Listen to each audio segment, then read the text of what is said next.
My husband is seeing another woman.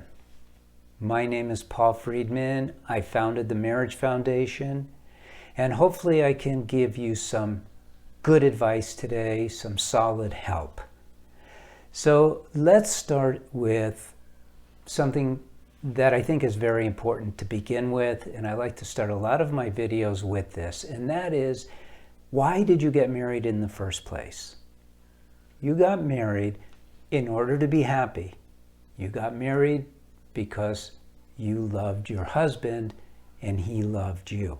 So you have these two very powerful, let's call them goals, the reasons for marriage: happiness and love. Somewhere along the line, and now we get into the problem that you're experiencing now. Somewhere along the line, things started to decay.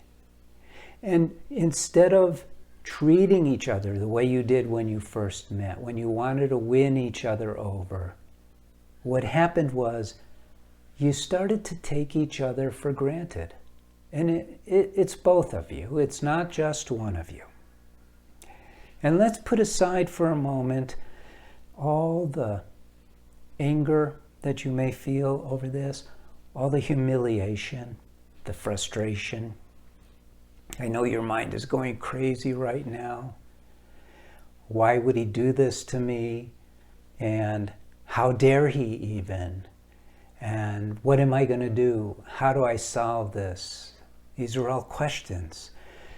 And I bring them up right after I tell you why you got married, because it shows what happens when you don't operate your marriage the way it's supposed to be operated. And I'm not blaming you. You know, we all go to school and we all study about Christopher Columbus or the Spanish invasion or Magellan and algebra, perish the thought, and all of these things. But we don't study about the most important thing. We don't study about relationships. We don't study about the heart. We don't really even study about ourselves. And in this crazy world, for some bizarre reason to me, we don't want to acknowledge that we are souls who have a body and have a mind. Now, I'm not going down a religious path. And that's why we don't talk about this stuff in schools, because there's this fear that someone's going to try and recruit you to be in a religion or talk you into God or something. And that's not what I want to do. For me, it's a natural fact. And you know what? According to surveys, way over 90% of the people feel that way, that they are souls, or at least that they have a soul. So let's set aside this notion that we're advanced animals. Because in order to be fulfilled in your marriage, you need to experience love. Well, love is as spiritual as it gets. What is spiritual? Spiritual is something that you can't touch, but you know it exists. Wind is easy. Love is easier. You have felt it. Do you remember when you got married? There was this moment during the ceremony when you just were overwhelmed with love. Happens to everyone except for those who are intoxicated, and a few of those are out there who get intoxicated during the ceremony, but most of us feel this love. And you know what? We even feel it when we go to other people's weddings, don't we? We sit down and there's this moment when we just feel, wow. The women cry, the men get uneasy, but that feeling of love is real. And that's why you got married. Because in your sacred space of marriage, that's what I like to call it, if you know what you're doing, that love blooms every day. It produces flowers of happiness. It makes you really happy that you got married. Well, what happened? What happened? Why would your husband be seeing another woman? Well, because what I just described wasn't what happened. And most people, when they reach this point, because of very bad public relations, terrible articles, stupid opinions, people don't go back to the basics. And they don't go, what did we do wrong? Instead, they're focused on the momentary circumstance and they want to fix it. Which is why marriage counseling doesn't work. Because this is not, you can't fix that your husband is seeing another woman. But if you fix the marriage, he won't want to. Why would he? He married you because he loved you. Remember how you behaved while you were dating, courting, getting to know one another? Do you remember how you behaved? Remember how you smiled all the time? Remember how considerate you were of his feelings, of his ego, making sure you didn't hurt his feelings? Well, let me ask you this. When was the last time you were critical of him? When was the last time you made fun of him or condemned him or shut him down when he wanted to have sex with you or just wanted to hold your hand? Now, when you first got together, you were always open to him, always receptive. Now, don't get this wrong. I'm not blaming you for his indiscretion's not a fair word. He shouldn't be seeing another woman. There's just no question about it. It's immoral, it's destructive, not only to you, but to the marriage and to himself and to the children. But if you go after him for this, if you lay it on him and you say to him, look what you're doing, you're messing up all of our lives, how dare you, blah, blah, blah, you're just going to chase him away. You're going to prove to him that seeing someone else was a good idea. No. You need to step back. You need to recognize that he was not receiving in his marriage, it's his marriage too, that which you effectively promised him. Didn't you promise to love him forever? Did you show that love? You didn't. And so this is where it all breaks down. It didn't break down with him seeing another woman. It broke down long ago. You weren't happy either.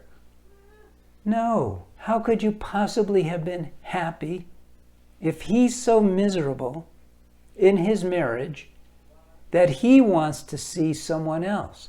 How could that define a happy marriage if he wants to do that? You know it doesn't. So what are you going to do now? What are you going to do about it? He's not going to go to counseling. You don't want to confront him on this. That would be the worst possible thing to do. What do people do when they're confronted? They either get defensive and fight you one way or another. It could come in the form of telling you lies, could come in the form of telling you it's all your fault. There's a lot of ways that he could fight you, or he could fly. Oh no, that wasn't me, you're missing the point, you didn't see it, blah, blah, blah, blah. Fight or flight, right? Because survival is what we do best. So you really don't want to do those kind of things. And even if you were willing to go to counseling, you don't want to do that. Counselors don't know how to handle this kind of thing. What are they going to do? They'll make him confess. Well, he should only confess to God. That's between him and God. Here's what you should do. Now, how do I know what you should do? Why should you think, who is he? Why does he think he's an expert? Well, let me share, in case you didn't research me. I used to be a divorce mediator. It's 20 years ago, and a lot longer. But I used to help people get a divorce. I've seen it all. And then I shifted my practice into marriage healing. And like I just effectively said, over 20 years. I've seen it all and then some. So I know what works and I know what doesn't work. That's how I know. And the product that I sell, the courses that I have, which are there to help you, they're guaranteed. So I must trust them. You could look at our reviews. You could see what people think of me. You could look at the reviews of the books I've written. See what other people think. It's not like I started this last week. So I do know what I'm talking about. And the advice that I give you, if I give you advice, it's solid. Let me tell you the steps that you need to take. Step number 1, you got to regain your own inner composure. And we're not talking about just since you made this discovery. I'm talking about getting yourself back. Who am I? Who are you? That's very important. You have to be calm. We want you to be happy. My thing is, you got married to be happy. Our first effort is to help you get back to a place of inner happiness, inner peace. Not with magic spells, we get all those spams too. Not with the way we do it is very interesting. Remember earlier on I talked about how you're a soul and you have a mind and you have a body. There's a very interesting thing that happens when we accept that reality and start testing it in real life. When we start watching our mind and controlling it, you discover that you can make yourself very happy, not through self-hypnosis or anything, but by going within and recognizing who you are. It's just real. And that's the first thing we do in our courses. We teach you how to get your calm center established so that you can operate and not let your emotions drive you crazy, not allow your drive to survive reactive impulses. We can't let those drive you crazy. We got to get you in charge of your mind. That's the first step. And you'll find happiness doing that. And with some people, it's days. It's like a day or two. Other people, it takes a little longer. People who cheat and they just do the course as if you just have to read it. And for them, it takes longer because they run into their own roadblocks and they write into the counselors, and the counselors have them do what they're supposed to do. So quickly, you start feeling your individual peace. That's the first step. Now, that's already impacting your husband. He's already going, what's going on with her? Okay, now why is it just about you? Because you're in no position to suggest to him that he needs to do something. You're just not. It won't work. It breaks down for so many reasons. So, in effect, you're the one who's going to get the ball rolling, get the tide turned. So you get yourself centered. You make yourself happy. You start being positive, loving. And you can't fake this. It's very important for you to do it by altering the triggers in your mind. And we take you through this. So you got to get your calm center. You start becoming more loving. Your husband starts noticing. Then you start learning all the things about marriage that you were supposed to learn before you got married, and no one teaches us. The things that you shouldn't do, the things that you should do, how to communicate with a husband, not just communicate with your gardener or with the mechanic who's fixing your car, but how to communicate. There's a special kind of communication for marriage, and you need to learn it. We teach you how to evaluate things, keep things in perspective, so that you have a much better aptitude for marriage. And so this changes everything. We don't attack the problem. It won't work. Ask any marriage counselor. They will tell you, well, let's do that, but it doesn't ever work. When I was a divorce mediator, we had lots of infidelity cases. Lots. And these are the people who tried these things with the counselors, and it doesn't work. But for 20 years, I've been doing it this way, and it does work. Okay?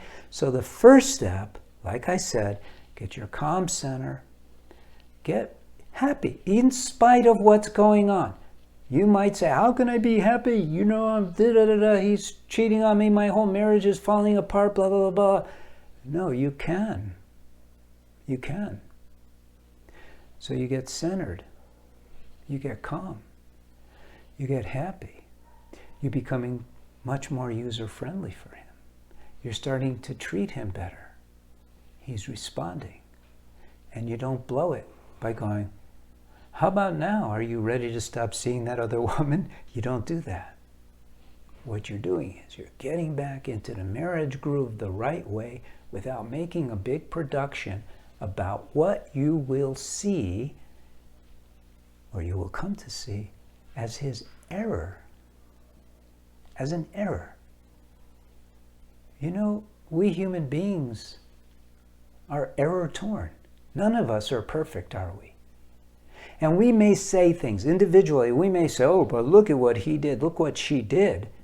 As if we're all cool. But we're not.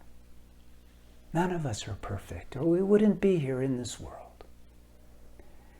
So you learn to start seeing him through compassionate eyes, which is a form of love. He feels this love. He responds to this love. And pretty soon this other woman starts being characterized as a homewrecker, which is what she is. Now I'm going to give you a really strong warning here. And that is that if you try to do this on your own, you will fail. You know, I told you we have counselors. You could write into them. I cannot tell you how many times we have someone who's listened to one of my videos, and then they write in and they go, well, I did all these things that Paul said to do, and he's still seeing this other woman. And the counselors have to explain to them, look, you're not the person who can do what he said to do while being sincere, or you already would be doing those things and would have been doing those things already. No, you have to be sincere. People aren't stupid. Your husband's not stupid. He will go, I don't know why she's doing this. It's too late. But if it's really coming from the heart, which is what we teach you, he'll be attracted to you again. He'll fall in love with you again. And you're going to learn how to fall in love with him and how to treat him right. Correctly, I should say. Correctly. You get married. You know, a lot of people get married and they think, oh boy, I'm married. It's not a ride at a theme park. You don't get on the ride of marriage and everything's going to be okay. It's the beginning of a pursuit of ever-expanding love and happiness. And you have to do your part. And you didn't. And I'm not blaming you. No one teaches us these things. And you know, I've talked to many people. I've talked to people whose marriages are falling apart who got premarital education. And they don't know why. Well, because the people who tend to give premarital education have a mindset. It could be based on their interpretation of what's written in the Bible, or their interpretation of this or that, or their own personal experience. It's not really scientific. And when I say interpretation of what's written in the Bible, you know, a good example would be the man is the head of the household. It may be in the old days, but it's a team now. You know, it's two of you rotating around each other. Anyway, I hope I've at least given you something to think about, to consider. My hope is that you'll look at the other things that I have to offer. My hope is that you won't think that by reading one of my books, you got this covered. My books are great. I mean, that may sound terribly arrogant, but they are, because it lays out just how to behave in a marriage, where things go wrong, etc. And it's fine for marriages that are not heading towards divorce. But if your husband is with another woman, your marriage is heading for divorce, and you need to not make small changes, but you need to make big individual personal changes in how you think, how your inner mind is working. And so you need to get a course, otherwise it won't work. So hopefully you'll look at more. You could subscribe to my videos and see plenty of them. The theme is always pretty much the same. It's about happiness. I don't think a marriage is a marriage if it's not happy.